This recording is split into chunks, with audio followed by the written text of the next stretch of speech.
கூட்டாளிகளா? எச்சரிக்கை!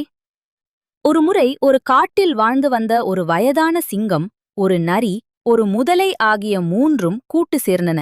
அவற்றிற்குள் ஓர் உடன்படிக்கை ஏற்பட்டது. அதன்படி இவை மூன்றும் வேட்டையாடிக் கிடைக்கும் விலங்குகளை ஒன்றாகக் கொண்டு வந்து போட்டு, பின்னர் பங்கு போட்டு உண்ண வேண்டும்.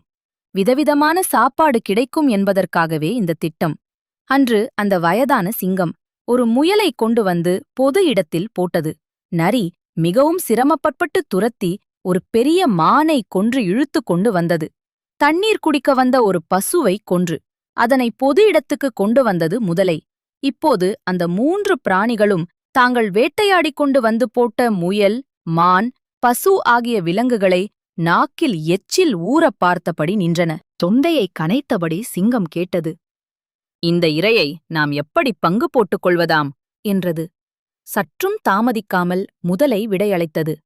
அரசே, நீங்கள் எங்கள் எல்லோருக்குமே அரசர், பெரியவர். ஆகவே நீங்கள் பசுவை உங்கள் சாப்பாட்டுக்கு வைத்துக் கொள்ளுங்கள்.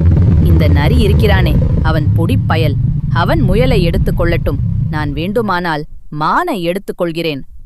உடனே சிங்கத்திற்கு கோபம் பொத்துக் கொண்டு வந்தது.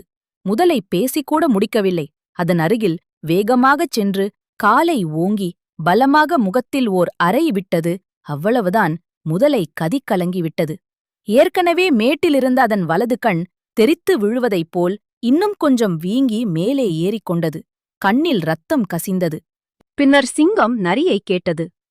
நரியாரே, நீர் சொல்லும், இரையை எப்படி பிரித்துக் கொள்வது?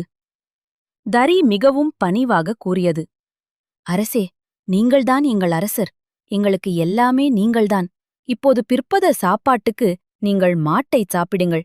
இன்று மாலை சிற்றுண்டிக்கு நொறுக்குத் தீனியாக முயலைச் சாப்பிடுங்கள். இரவு விருந்துக்கு இருக்கவே இருக்கிறது மான். அதைக் கேட்டதும் சிங்கம் மகிழ்ந்து போய்விட்டது. ஆஹா, எவ்வளவு சரியாகச் சொன்னாய்.